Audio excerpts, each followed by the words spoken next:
What we're seeing in today's market is that most sellers are still offering compensation. And how that is explained a little bit better is when I'm working with a buyer and they ask to go see a house, or I'm going to go show them some houses, what I will do is I will call up the listing agents of those homes prior to going to see them. And this is a strategy or technique of mine. I start asking some investigative questions like, what's the motivation of the seller? How soon would they like the house to sell? What are they looking for that's most important to them? Is it price? Is it terms? Is it timing? And learning as much as I can for my buyer so that I can write a winnable offer as I explain all of the things that I find out about the seller.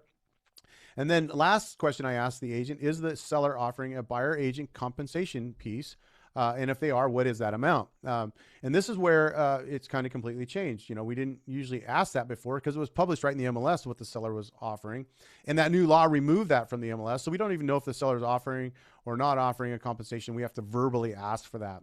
And why that's important is because today when I ask that question, I get to write that right into the purchase and sell agreement. The seller is offering, you know, say 2.5%. And I'm requesting, because of my buyer agent agreement, a different amount, a 3% or 2.5%, if that's what it was, which whatever is on the buyer's agency agreement will be written right into the purchase and sell agreement. You know, so that piece of information that was provided to us on the MLS is no longer there. So we can't eliminate going to show houses because we're still going to see it.